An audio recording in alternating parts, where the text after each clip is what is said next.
ఇప్పుడు కనిపిస్తుందా లేదా ఇప్పుడు వచ్చింది సార్. ఇప్పుడు వచ్చింది ఓకే. సార్. ఓకే. ఓకే. సరే వినండి.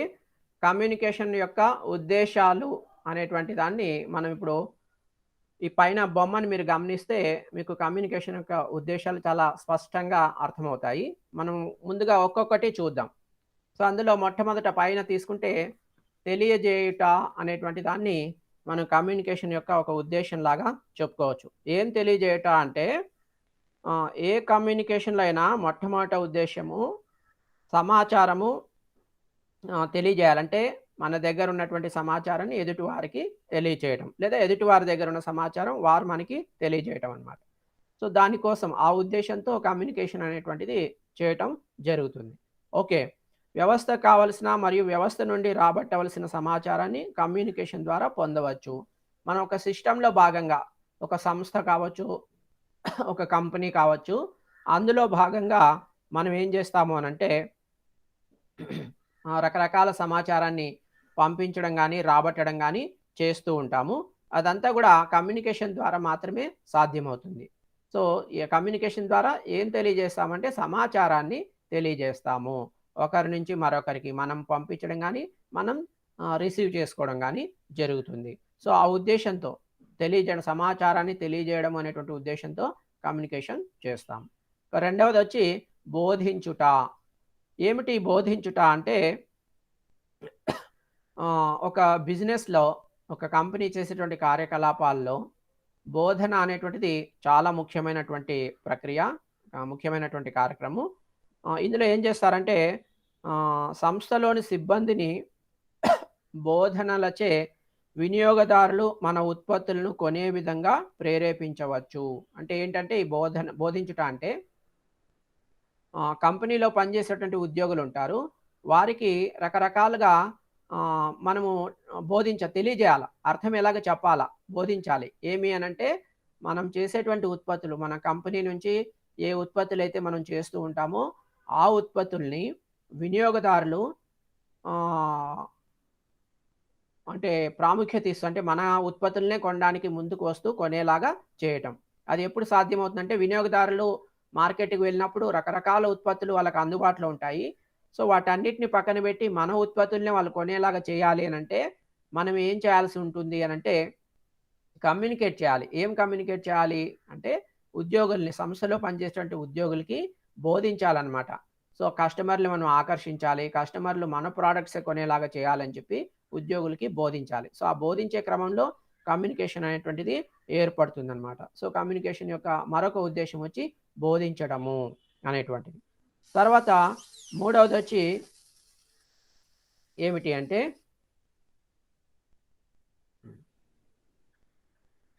అభ్యసించుట. అభ్యసించుట. సో, అభ్యసించుట అంటే ఏంటంటే, జ్ఞానాన్ని పెంపొందించుట మరియు సంస్థలో పనిచేసే సిబ్బంది నైపుణ్యాలను, వైఖరులను అభివృద్ధి చేయుట సంస్థ యొక్క లక్ష్యము అని చెప్పి అభ్యసించుట అనేటువంటి దాని కింద మనం చెప్పుకుంటున్నాం. సో, ఇక్కడేమిటి అనంటే, కమ్యూనికేషన్ యొక్క మరొక ఉద్దేశ్యం ఏంటంటే, లెర్నింగ్. అభ్యసించడం అంటే లెర్నింగ్ అనమాట. బోధించుట అంటే టీచింగ్. తెలియజేయడం అంటే information, giving information or informing అనమాట. Okay. So, third intention of communication ఏంటంటే లెర్నింగ్. సో, ఎవరు నేర్చుకోవాలి? ఎందుకు నేర్చుకోవాలి? అంటే main for the intention of communication. ఎక్కడ అభ్యసించుట అనేది చెప్తూ ఉన్నా గదా! అవును సార్. సరే. సో, ఇక్కడ అంటే లెర్నింగ్ అనమాట. అభ్యసించుట అంటే లెర్నింగ్. సో, ఆ సంస్థలో పనిచేసేటువంటి సిబ్బంది యొక్క నైపుణ్యాలను అభివృద్ధి చేయడం సంస్థ యొక్క లక్ష్యం. అంటే సంస్థలో రకరకాల ఉద్యోగులు సిబ్బంది పనిచేస్తూ ఉంటారు. వారందరిలో ఎంతో కొంత నైపుణ్యం ఉంటుంది. అయితే ఆ నైపుణ్యం ఏంటంటే కాలంతో పాటు ఆ నైపుణ్యంలో అభివృద్ధి అనేటువంటిది ఆ పనిచేసే సిబ్బంది గాని, లేదా వారి యొక్క యాజమాన్యం కానీ వారిలో ఆ నైపుణ్యాన్ని పెంచాలి లేదా పెంపొందించుకోవాలి. అలా పెంపొందించుకోకపోతే ఈ పోటీ ప్రపంచంలో మార్కెట్‌లో ఆ కంపెనీ గాని, కంపెనీ యొక్క ఉత్పత్తులు గాని నిలబడవనమాట. ఓకే. సో, మనము సిబ్బంది యొక్క నైపుణ్యం ఎప్పుడు పెరుగుతుంది అనంటే, ఆ సిబ్బంది నేర్చుకోవడం ద్వారా, అభ్యసించడం ద్వారా వారి యొక్క నైపుణ్యం అనేది కాలంతో పాటు పెరుగుతూ ఉంటుంది, మారుతూ ఉంటుంది. అలాగే సిబ్బంది యొక్క వైఖరి ఏదైతే ఉంటుందో, అది కూడా దాన్ని కూడా సిబ్బంది అభివృద్ధి చేసుకోవాలి. ఇది కూడా ఎప్పుడు సాధ్యమవుతుంది అంటే, అభ్యసించడం ద్వారా మాత్రమే సాధ్యమవుతుంది. సో వైఖరి అంటే యాటిట్యూడ్ అని చెప్పి ఇంగ్లీష్లో అంటారు. సో ఈ వర్కర్స్ లేదా ఎంప్లాయీస్ యొక్క యాటిట్యూడ్ ఏదైతే ఉంటుందో దాన్ని వాళ్ళు డెవలప్ చేసుకోవాలి. ఓకే. మొదట్లో while we're joining in a new job, then our attitude towards the job or company will be different, and over a period of time we must and should change our attitude towards our company or production or marketing.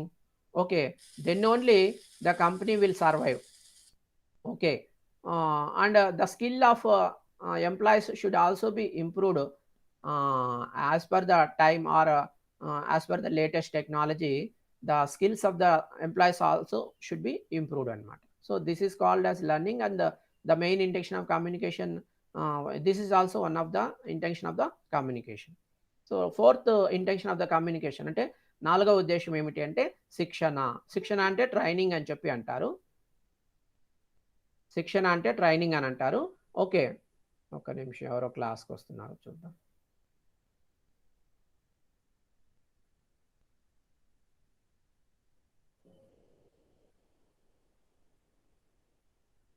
Hello sir.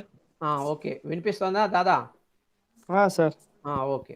So శిక్షణ అంటే దీన్ని ఇంగ్లీష్లో training అంటారు. So శిక్షణ అనేది కూడా communication యొక్క ఉద్దేశాల్లో ఒక ప్రధానమైనటువంటి ఉద్దేశం. అందులో కమ్యూనికేషన్ యొక్క ఒక అంతర్భాగం. కమ్యూనికేషన్లో ఈ శిక్షణ అనేది ఒక అంతర్భాగం అన్నమాట. సో శిక్షణ సమయంలో ప్రత్యేక నైపుణ్యాల బోధన, ప్రదర్శన, ఆచరణ మరియు చర్చలలో ప్రావీణ్యం సాధించడానికి కమ్యూనికేషన్ అవసరము. అంటే చూడండి, కమ్యూనికేషన్ శిక్షణ కార్యక్రమంలో ఒక అంతర్భాగము.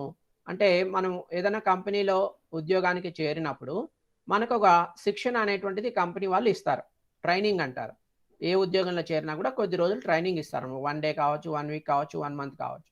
ఆ ట్రైనింగ్ అనేది ఎలా జరుగుతుంది అంటే, ఆ ట్రైనింగ్ కూడా కమ్యూనికేషన్ ఒక ఏ సార్ట్ ఆఫ్ కమ్యూనికేషన్ అనమాట. Training is also a sort of communication అనమాట. సో అక్కడ ఏం చేస్తారు, మనకు రకరకాల విషయాలు, మనం చేయబోయే ఉద్యోగం గురించి, మనం ఉపయోగించబోయేటువంటి టెక్నాలజీ గురించి ఓకే మనకి ట్రైనింగ్లో చెబుతారనమాట. సో అదంతా కూడా ఒక కమ్యూనికేషన్. తర్వాత అక్కడ ఏం జరుగుతుందంటే ట్రైనింగ్లో ప్రత్యేక నైపుణ్యాల్ని బోధిస్తారు. మనం ఉద్యోగం చేయడానికి ఎటువంటి నైపుణ్యాలు మనం ప్రత్యేకంగా సంపాదించుకోవాలో వాటిని శిక్షణలో బోధించడము, తర్వాత వాటికి సంబంధించి మనకు చూపించడం. ఓకే, లైవ్ ప్రాజెక్ట్స్ లాగా మనకు రకరకాల మెషినరీని, టెక్నాలజీని ఎలా ఉపయోగించాలో వాటిని చూపించడము. తర్వాత అది మనకు ఆన్ హ్యాండ్స్ ట్రైనింగ్ కూడా ఇవ్వడం జరుగుతుంది ఈ ట్రైనింగ్లో. అంటే ఇప్పుడు ఈ మిషనరీని ఈ విధంగా ఆన్ చేస్తారు, దీంట్లో సమస్య వచ్చినప్పుడు ఈ విధంగా సమస్యను పరిష్కరిస్తారు అని చెప్పారనుకోండి, దాన్ని మనతో చేయిస్తారు కూడా. సో మనతో చేయించడం, ఆచరణ అంటే మనతో చేయించడం అనమాట. సో ఇదంతా శిక్షణలో భాగంగా జరుగుతుంది. తర్వాత ఆ శిక్షణలో చర్చలు చేయడం కూడా జరుగుతుంది, చర్చించడం కూడా జరుగుతుంది. మనకు శిక్షణ ఇచ్చేటువంటి వారితో శిక్షణ పొందేటువంటి ఉద్యోగులందరూ కూడా రకరకాల విషయాల గురించి చర్చించడం జరుగుతుంది. ఆ విధంగా మనం ఏం చేస్తామంటే, మన శిక్షణ ఇచ్చేటువంటి వారు మనతో కమ్యూనికేట్ చేస్తారు, శిక్షణ పొందేటువంటి మనం కూడా వారితో కమ్యూనికేట్ చేస్తాము. ఈ ప్రాసెస్లో వారు మనకు బోధించడము, మనకు చూపించడము, మనతో చేయించడము, మనం వారితో చర్చించడము, తద్వారా మనం చేయబోయేటువంటి పనిలో మంచి ప్రావీణ్యం సాధించడము అనేటువంటిది జరుగుతుందన్నమాట. సో ఇవన్నీ కూడా కమ్యూనికేషన్కి చాలా అవసరం. కమ్యూనికేషన్లో చాలా ముఖ్యమైనటువంటి విషయాలన్నమాట. All these are very important factors. Our main intention of the communication is training, and in training all these are very important. What are the important? Teaching the skills and showing the practicals, and doing all those practicals with our own hand, and discussing about the technology or skills. All these are the important factors of communication. Okay, next వచ్చి ప్రేరేపించుట. ప్రేరేపించుట అంటే మీకు ఇంతకుముందు చెప్పాను, ప్రేరణ అంటే inspiration అని చెప్పారు, లేదా motivation అని చెప్పి కూడా అంటూ ఉంటారు. సో కమ్యూనికేషన్ యొక్క మరొక ముఖ్యమైన ఇంటెన్షన్ ఏంటంటే మోటివేషన్. ఓకే, ప్రేరేపించటం. సో ఉన్నత స్థాయి ఉత్పత్తి మరియు సామర్థ్యం కొరకు కావలసిన ప్రేరణ మరియు ధైర్యాన్ని కమ్యూనికేషన్ అందిస్తుంది. ఏమిటి ప్రేరేపించడము అని అంటే, మనం చేసేటువంటి ఉత్పత్తి, మనం ఒక కంపెనీలో భాగంగా, ఒక కంపెనీలో ఉద్యోగిగా మనం ఉత్పత్తి చేస్తూ ఉంటాము. మనకు ఒక సామర్థ్యం అనేటువంటిది ఉంటుంది. అయితే మన ఉత్పత్తిని ఉన్నత స్థాయిలో మనం సాధించాలి అనంటే, మరింత ఉత్పత్తి, ఎక్కువ ఉత్పత్తి, లాభాలు వచ్చేలాగా ఉత్పత్తి మనం సాధించాలి అంటే, మన సామర్థ్యాన్ని బాగా పెంచుకోవాలి అనంటే, ఉన్న సామర్థ్యాన్ని మరింత బాగా పెంచుకోవాలి అనంటే, ఎప్పుడు సాధ్యమవుతుందంటే, మనకు తగిన ప్రేరణ అనేటువంటిది అందినప్పుడు. ఆ ప్రేరణ దేని ద్వారా అందుతుంది? కమ్యూనికేషన్ ద్వారా అందుతుంది. సో, కమ్యూనికేషన్ అనేది మనకు ప్రేరణను ఇస్తుంది. మనకు ధైర్యాన్ని గూడా ఇస్తుంది. ఏమి ధైర్యం అంటే, మనం ఉన్నత స్థాయి ఉత్పత్తిని మనం సాధించగలుగుతాము. ఓకే. అలాగే మన సామర్థ్యం ఏదైతే ఉంటుందో, దాన్ని గూడా మనం పెంపొందించుకోగలుగుతాము. తద్వారా మన కంపెనీని లాభాల బాట పట్టించగలుగుతాము.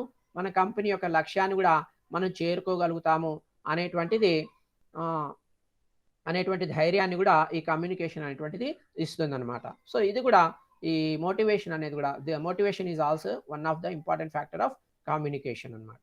So, with this motivation what will happen? We can produce the required amount of production will be possible with the motivation, and we can improve our capacity, working capacity also when we got proper motivation. Okay. And we can also get motivation through communication, and we can also get courage through communication, courage for uh, producing more production, and courage for reaching our goal, and courage for improving our capacities we can get through communication అనమాట. Okay. తర్వాత ఏకీకృతం చేయటము అనంటే unifying the things అనమాట. Unifying the factors or things or incidents, దాన్ని ఏకీకృతం చేయటం అని అంటారు. అంటే ఏంటంటే సింపుల్‌గా చెప్పాలంటే, ఇప్పుడు పెద్ద పెద్ద వ్యాపార సంస్థలు వివిధ వ్యాపార శాఖలను మరియు ప్రాదేశిక భాగాలుగా విభజించి విభిన్నమైన లక్ష్యాలను నిర్దేశిస్తాయి. ఈ లక్ష్యాలను సాధించుటకు ఒక సమగ్ర విధానాన్ని కమ్యూనికేషన్ కల్పిస్తుంది.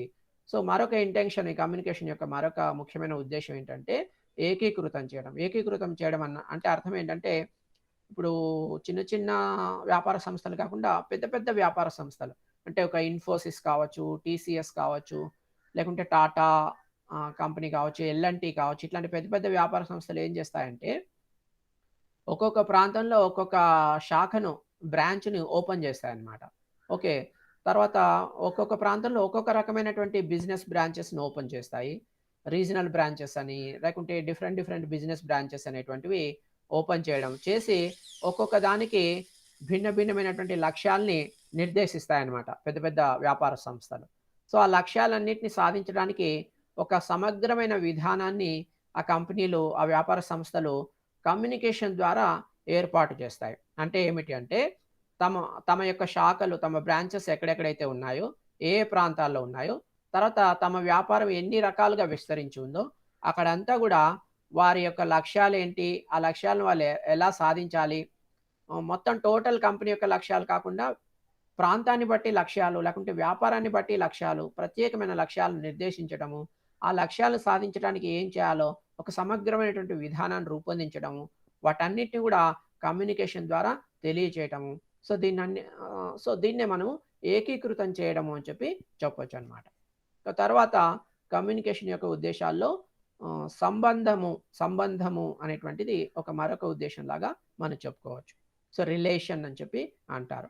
ఏమిటి సంబంధము అంటే, ఏ వ్యాపార సంస్థకైనా విజయం కోసం మంచి వ్యాపార సంబంధాలు కలిగి ఉండాలి. సంబంధాల నిర్మాణం కొరకు మరియు లాభదాయకంగా కొనసాగించుటకు కమ్యూనికేషన్ తోడ్పడుతుంది. సో, సంబంధం అంటే ఏంటి అంటే, మంచి వ్యాపార సంబంధాలు ఏ వ్యాపార సంస్థ విజయం కోసమైనా అవసరము. సో, వ్యాపార సంస్థలు అంటే బిజినెస్ ఆర్గనైజేషన్స్. మీరు బీఓఎం అనే సబ్జెక్ట్ మీరు చదివి ఉంటారు. సో, ఒక బిజినెస్ ఆర్గనైజేషన్ అనేటువంటిది ఏదైతే ఉందో, అది సక్సెస్‌ఫుల్‌గా రన్ కావాలి. ఓకే. ఒక వ్యాపార సంస్థ విజయం సాధించాలి అంటే, అది ఎప్పుడు సాధ్యమవుతుందంటే, మంచి వ్యాపార సంబంధాలు కలిగి ఉన్నప్పుడు. Good business relations. సో, మామూలు రిలేషన్స్ కాదు. ఇక్కడ బిజినెస్ రిలేషన్స్ అనేటువంటివి మంచిగా ఉన్నప్పుడే ఆ బిజినెస్ ఆర్గనైజేషన్ అనేటువంటిది చక్కగా సక్సెస్ అవుతుందనమాట. సో, ఈ బిజినెస్ రిలేషన్స్‌ని చక్కగా కలిగి ఉండటానికి, చక్కగా ఏర్పాటు చేసుకోవడం కోసము, లేకుంటే ఆ బిజినెస్ రిలేషన్స్‌ని ఒక ప్రాఫిట్ లాగా కన్వర్ట్ చేయడం కోసము, లాభదాయకంగా మలుచుకోవడం కోసము, మనకి ఏది హెల్ప్‌ఫుల్ అవుతుంది అంటే, కమ్యూనికేషన్ అనేటువంటిది చాలా హెల్ప్‌ఫుల్ అవుతుంది. మన కమ్యూనికేషన్ అనేది చక్కగా చేయగలిగినప్పుడు, మనకు ఇతర వ్యాపార సంస్థలతో సత్సంబంధాలు అనేటువంటివి ఉంటాయి. ఎప్పుడైతే మిగతా వ్యాపార సంస్థలతో మంచి సంబంధాలనేటువంటివి ఉంటాయో, వాటిని మనం చక్కగా కొనసాగిస్తామో, ఆ సంబంధాల నిర్మాణం కోసము, ఆ సంబంధాల్ని లాభదాయకంగా కొనసాగించటం కోసము, మనం ఎప్పుడైతే చక్కగా కమ్యూనికేషన్ చేస్తామో, అది తప్పకుండా మన వ్యాపార సంస్థ యొక్క లాభాలకు, విజయాలకు తోడ్పడుతుందనమాట. సో, దీన్ని మనము సంబంధం, రిలేషన్ అని చెప్పి చెప్పుకోవచ్చు. We should maintain cordial relations with other business organizations for the success of our organization. Okay. ఇది చాలా ఇంపార్టెంట్ పాయింట్ అన్నమాట. So, in order to continue the profits, we should maintain cordial relations with other business organizations. For this, communication is very much helpful. So that is the one of intention of communication. Okay. So తర్వాత next ఈ కమ్యూనికేషన్‌లో తర్వాత వచ్చి సామాజిక బంధము అనేటువంటిది కూడా ఒక ముఖ్య ఉద్దేశ్యంగా మనము చెప్పుకోవచ్చనమాట. సో, సామాజిక బంధము అంటే ఏంటంటే సోషల్ రిలేషన్ అని చెప్పి అంటారు. సో, ఇందాక మనము ఒక బంధం గురించి చెప్పుకున్నాం. సంబంధము, సంబంధాలు అని చెప్పి. సో, అక్కడ ఎటువంటి రిలేషన్స్ అంటే అవి బిజినెస్ రిలేషన్స్ అన్నమాట. Cordial relations with other business organizations. ఇతర వ్యాపార సంస్థలతో సత్సంబంధాలు కలిగి ఉండటం. సో, ఇక్కడ ఏంటంటే ఇది కూడా రిలేషనే. ఇది బిజినెస్ రిలేషన్ కాదు. Social relation. సామాజిక బంధం. సో, ఇక్కడ ఏమిటి అంటే ఈ కమ్యూనికేషన్ అనేది సామాజిక బంధాన్ని సృష్టిస్తుంది. ఉద్రిక్తతను తట్టుకొని ఉపశమనం పొందే తేలికైన కదలికల్ని పెంపొందిస్తుంది. సో, కమ్యూనికేషన్ ఏం చేస్తుంది అనంటే సోషల్ రిలేషన్స్ అనేటువంటి వాటిని క్రియేట్ చేస్తుంది. సోషల్ రిలేషన్స్ అనేది సొసైటీలో ఉండేటువంటి మనం కాకుండా ఇతరులు ఉంటారు కదా! వారితో రిలేషన్ ఏర్పడితే దాన్ని సోషల్ రిలేషన్స్ అని అంటారు. ఓకే. సో, సొసైటీలో కంపెనీలే కాకుండా రకరకాల ఉద్యోగులు, వర్కర్స్ ఉంటారు. వారందరితో కూడా సోషల్ రిలేషన్స్ అనేటువంటివి కమ్యూనికేషన్ ద్వారా ఏర్పడతాయి. తర్వాత వారికి మనకు మధ్య ఏదైనా టెన్షన్ అనేటువంటిది ఉంటే, ఉద్రిక్తత అంటారు దాన్ని. సో, అటువంటిది ఉంటే దాన్ని తగ్గిస్తుంది కమ్యూనికేషన్ అనేటువంటిది. సో, అప్పుడప్పుడు ఏమవుతుందంటే పక్క కంపెనీలో, పక్కన ఆర్గనైజేషన్‌లో పనిచేసేటువంటి వారికి మనకు మధ్య కొన్ని కారణాల వల్ల గొడవలు జరగడము, అవి ఉద్రిక్తతకు దారి తీయటం అనేది జరుగుతూ ఉంటుంది. అయితే మనం వారితో కమ్యూనికేట్ చేస్తే, వారితో చర్చలు జరిపితే, చక్కగా మనం వారితో మాట్లాడితే ఏమవుతుంది అనంటే, వారికి మనకు మధ్య ఉండేటువంటి ఉద్రిక్తత అనేటువంటిది తగ్గుతుంది. ఆ టెన్షన్ అనేది తగ్గిపోతుంది. తర్వాత మంచి రిలేషన్స్, మంచి సత్సంబంధాలు, మంచి సోషల్ రిలేషన్స్ అనేటువంటివి వారితో బలపడతాయి, ఏర్పడతాయి, కొనసాగుతాయన్నమాట. సో, వీటన్నిటికి కమ్యూనికేషన్ అనేది చాలా హెల్ప్‌ఫుల్‌గా ఉంటుందన్నమాట. సో, ఇది ప్రధానంగా intention of the communication. So, తర్వాత ఇంపార్టెన్స్ ఆఫ్ కమ్యూనికేషన్ అనేటువంటి దాని గురించి మనం కాస్త చూద్దాం. ఇంతకుముందు క్లాస్‌లో ఈ టాపిక్ నేను చెప్పాను. అప్పుడు కొద్దిమంది పిల్లలే వచ్చారు. సో, అది మరొక్కసారి మీకు రిమైండ్ చేస్తాను. So, what is the importance of communication? Okay. So, importance of కమ్యూనికేషన్‌ని మనం ఒక 5 సైడ్ హెడ్డింగ్స్ లాగా లేదా సబ్ చాప్టర్స్ లాగా చూద్దాం. సో, ముందుగా సంస్థ యొక్క పరిమాణం, పెరుగుదల అనేటువంటి కోణంలో కమ్యూనికేషన్ యొక్క ప్రాముఖ్యతని మనం పరిశీలించి చూద్దాం. సంస్థ యొక్క పరిమాణం పెరుగుటచే సంస్థలో పనిచేసే వ్యక్తులు వివిధ రాష్ట్రాలలో మరియు దేశాలలో వ్యాప్తి చెంది ఉండుటచే వారికి ఆదేశాలు పంపటానికి మరియు అభిప్రాయాలు తెలుసుకోవటానికి ఒక సమర్థవంతమైన కమ్యూనికేషన్ వ్యవస్థ అవసరము. సో, కమ్యూనికేషన్ యొక్క ప్రాముఖ్యత ఎక్కడ ఉంది? ఎందుకు ఉంది? ఏ సందర్భంలో ఈ కమ్యూనికేషన్ యొక్క ప్రాముఖ్యతను మనం గుర్తిస్తాము అంటే, మన సంస్థ యొక్క పరిమాణం పెరిగినప్పుడు, పరిమాణం అంటే క్వాంటిటీ అన్నమాట. సో, మొదట్లో సంస్థ మొదలుపెట్టినప్పుడు ఆ సంస్థ కేవలం ఒక రాష్ట్రానికో, ఒక దేశానికో, లేదా ఒక ప్రాంతానికో, ఒక జిల్లాకో పరిమితం అవుతుంది. కాలక్రమంలో ఆ సంస్థ బాగా పనిచేస్తూ లాభాల్ని బాగా ఆర్జిస్తూ ఉంటే ఏమవుతుందంటే సంస్థ తన బ్రాంచెస్‌ని విస్తరిస్తుంది. తన శాఖల్ని విస్తరిస్తుంది. తన ఉద్యోగుల సంఖ్యని పెంచుకుంటుంది. ఉత్పత్తిని పెంచుకుంటుంది. ఈ క్రమంలో ఏమవుతుందంటే సంస్థ యొక్క శాఖలు శాఖోపశాఖలుగా విస్తరించి ఒక దేశం నుంచి మరొక దేశానికి, ఒక రాష్ట్రం నుంచి మరొక రాష్ట్రానికి అట్లా సంస్థ వ్యాప్తి చెందుతుంది. ఓకే. ఆ విధంగా చెందినప్పుడు ఆ సంస్థలో పనిచేసేటువంటి రకరకాల శాఖలు, అందులో పనిచేసే ఉద్యోగులకి మనం ఏదన్నా ఆదేశాలు పంపించాలి అన్నా, లేదా వారి యొక్క అభిప్రాయాలను తెలుసుకోవాలి అన్నా, అక్కడ ఏం అవసరమవుతుందంటే సమర్థవంతమైనటువంటి కమ్యూనికేషన్ వ్యవస్థ అవసరమవుతుంది. it is very much necessary, which is very much necessary. Effective communication is very much necessary when the branches of communication are improved, when the employees number of employees are increased, and when the activities are improved, and when the profits are day by day increasing, then what will happen?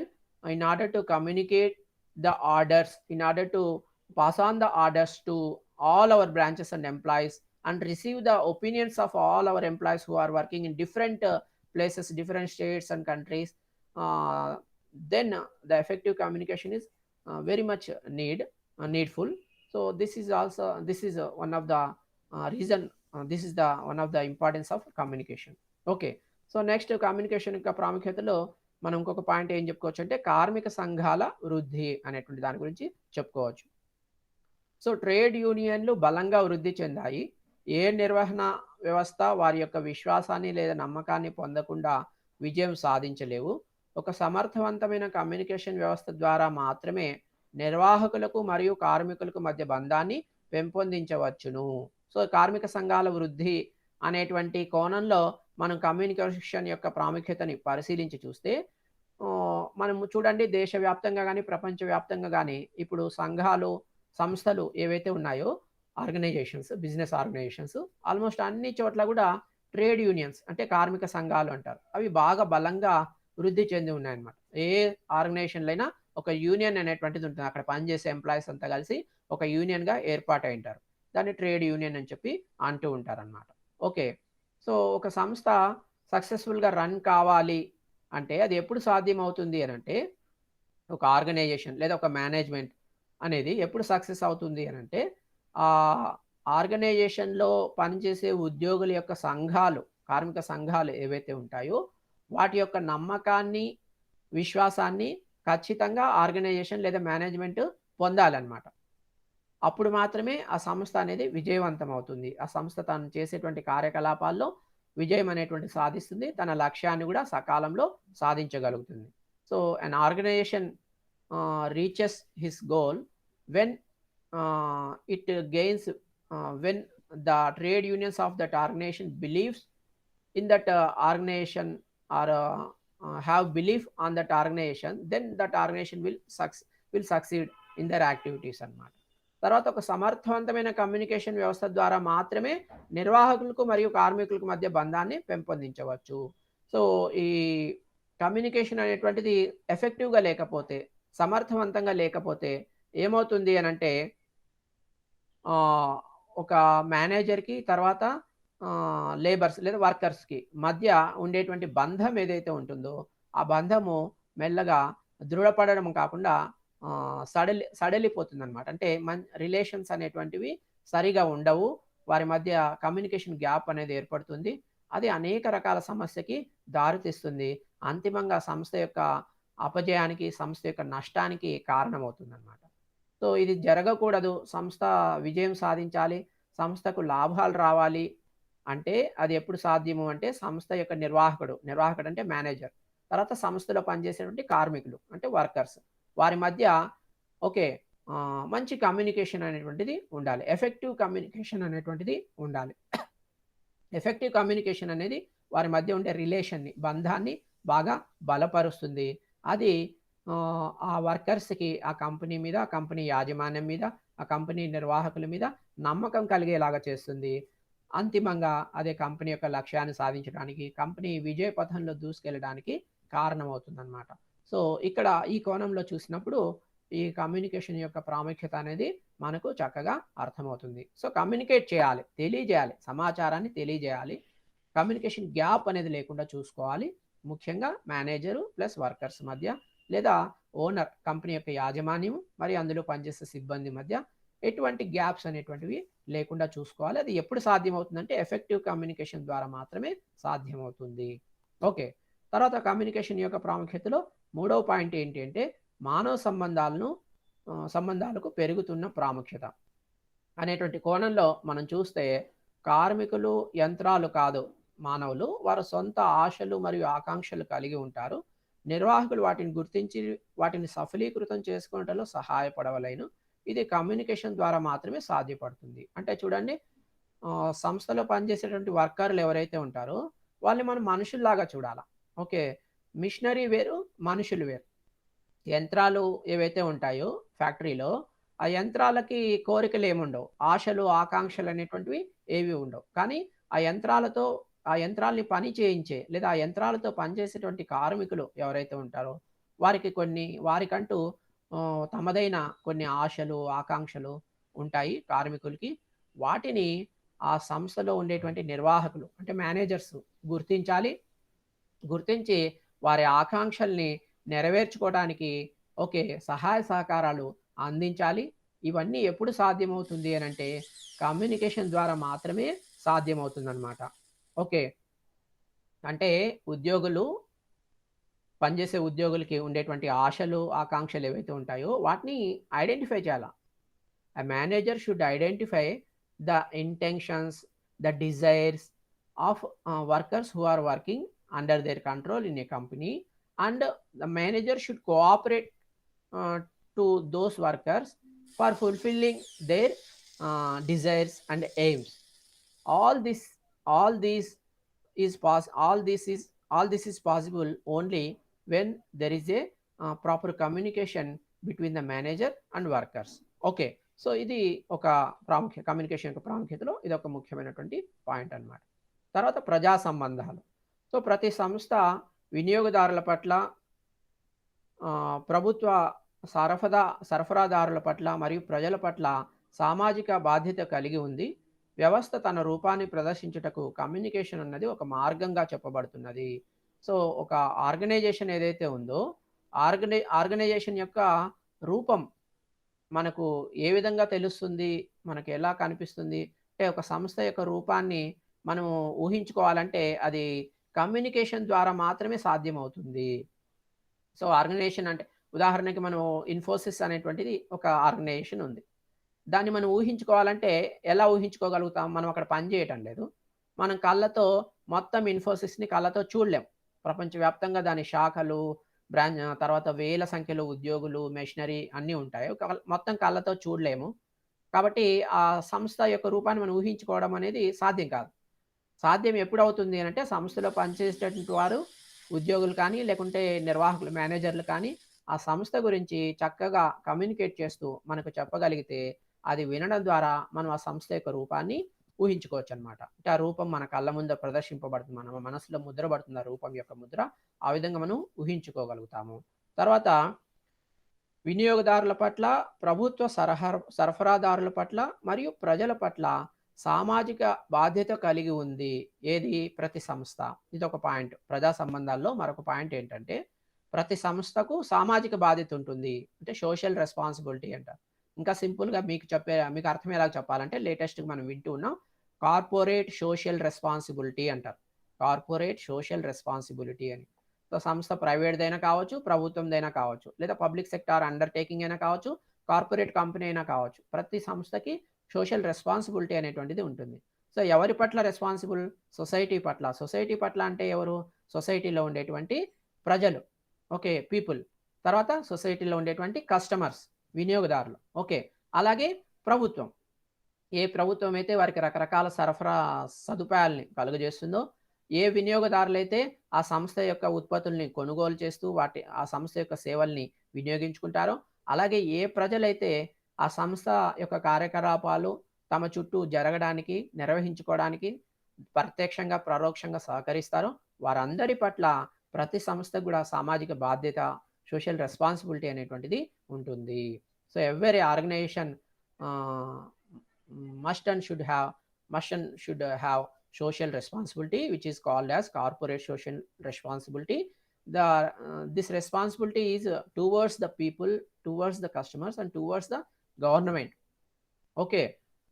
So then only the form of organization is came to know by all of us through communication అని చెప్పి ఇక్కడ చెప్తూ ఉన్నారనమాట. Okay. Communication ద్వారా మాత్రమే అంటే సంస్థ చెబుతుంది మాటల్లో లేదా సమాచారాన్ని అందరికీ అందేలాగా చేస్తుందనమాట. ఇది మా బాధ్యత. మీరందరూ మాకు సహాయ సహకారాలు అందించారు. ప్రభుత్వము, ప్రజలు, వినియోగదారులు. కాబట్టి మేము మా బాధ్యతగా మీకోసము ఇక్కడ హాస్పిటల్ కట్టిస్తాం, మీకోసం మంచినీటి సదుపాయం కలుగజేస్తాం, మీకోసము పొల్యూషన్ ఫ్రీ ఎన్విరాన్మెంట్ క్రియేట్ చేస్తాము, మీకోసం పార్కులు కట్టిస్తామని చెప్పి సామాజిక బాధ్యత కింద ఇవన్నీ మేము చేస్తాము అని చెప్పి చక్కగా కమ్యూనికేట్ చేసే విషయాలు సంస్థ చెబితే అక్కడ మంచి ప్రజా సంబంధాలు అనేటువంటి సంస్థకు ఏర్పడతాయి. అవి అల్టిమేట్‌గా సంస్థ యొక్క లాభాలకు దారితీస్తాయన్నమాట. ఓకే. చివరిగా ప్రవర్తనా శాస్త్రంలో అభివృద్ధి అనేటువంటి కోణంలో కమ్యూనికేషన్ యొక్క ప్రాముఖ్యతని చూద్దాం. సో, ఆధునిక నిర్వహణను సామాజిక శాస్త్రం, వ్యాపార విశ్లేషణ వంటి ప్రవర్తనా శాస్త్రంలోని అద్భుతమైన ఆవిష్కరణలు ప్రభావితం చేశాయి. అంటే చూడండి, ఈ నిర్వహణ అంటే మేనేజ్మెంట్ అన్నమాట. సో, మేనేజ్మెంట్‌లో మోడర్న్ మేనేజ్మెంట్ అనేటువంటిది ఏదైతే ఉందో, దాన్ని సామాజిక శాస్త్రం అంటే సోషియాలజీ లేదా సోషల్ సైన్సెస్, తర్వాత వ్యాపార విశ్లేషణ అంటే బిజినెస్ అనలిటిక్స్ అని చెప్పి మీరు ఇటీవల వింటూ ఉంటారు. ఇవి 2 ఏం చేశాయంటే వంటి ప్రవర్తనా శాస్త్రంలోని అద్భుతమైన ఆవిష్కరణలు ప్రభావితం చేశాయి. ఓకే. సో, ఈ మోడర్న్ మేనేజ్మెంట్ అనేటువంటిది ఇన్‌ఫ్లూయెన్స్ అయింది. ఓకే. దేని ద్వారా ఇన్‌ఫ్లూయెన్స్ కాబడుతోంది అంటే సోషల్ సైన్సెస్ ద్వారా, సామాజిక శాస్త్రాలు, తర్వాత బిజినెస్ అనలిటిక్స్ ద్వారా ఇవన్నీ గూడా ప్రా ఇన్‌ఫ్లూయెన్స్ కాబడుతూ ఉన్నాయి. ఎందుకు ఇన్‌ఫ్లూయెన్స్ కాబడుతున్నాయంటే మానవ స్వభావం యొక్క అంశాలను అర్థం చేసుకోవడానికి దోహదం చేస్తాయి. ఇవి ఎందుకు ఇన్‌ఫ్లూయెన్స్ కాబడుతున్నాయంటే, ఈ మానవుల యొక్క స్వభావాన్ని అర్థం చేసుకోవాల్సిన అవసరం ఉంది. ఓకే. ఆ విధంగా అర్థం చేసుకోవడానికి ఇవన్నీ దోహదం చేస్తాయి. సామాజిక శాస్త్రాలు కావచ్చు, బిజినెస్ అనలిటిక్స్ కావచ్చు, ఇవన్నీ దోహదం చేస్తాయన్నమాట. మానవ స్వభావాన్ని ఎందుకు అర్థం చేసుకోవాలి అనంటే, మానవ స్వభావాన్ని అర్థం చేసుకోకపోతే, మనము ఎటువంటి ఉత్పత్తుల్ని ఉత్పత్తి చేయాలి, లేకుంటే వినియోగదారుడికి మనం ఏ విధంగా చేరువ కావాలి అనేటువంటిది మనకు అస్సలు అంతు చిక్కదు. వినియోగదారుడు యొక్క అభిరుచులు ఏ విధంగా కాలంతో పాటు మారుతూ ఉన్నాయనేటువంటిది కూడా మనం పసిగట్టలేకపోతాం. తద్వారా అంతిమంగా మన సంస్థ, మన వ్యాపారం నష్టాల పాలు అవుతుందన్నమాట. తర్వాత జీవితం పట్ల సానుకూల వైఖరి మరియు అర్థవంతమైన సంబంధాలు నిర్మించడం వంటివి కమ్యూనికేషన్ ద్వారా మాత్రమే సాధ్యమవుతాయి. తర్వాత ఈ కమ్యూనికేషన్ యొక్క ఇంపార్టెన్స్‌లో భాగంగా జీవితం పట్ల సానుకూల వైఖరి. సో, నిర్వాహకుడు కావచ్చు, లేకుంటే కార్మికులు కావచ్చు, వారందరికీ తమ జీవితం పట్ల ఒక పాజిటివ్ యాటిట్యూడ్ అనేటువంటిది, వారు చేసేటువంటి పని పట్ల కావచ్చు, వారి లైఫ్ పట్ల కావచ్చు, ఒక పాజిటివ్ యాటిట్యూడ్ అనేది ఎప్పుడు ఏర్పడుతుంది అంటే, మంచి కమ్యూనికేషన్ ఉన్నప్పుడే అది సాధ్యమవుతుందనమాట. తర్వాత రిలేషన్స్ గూడా అర్థవంతమైన సంబంధాలు నిర్మించడం.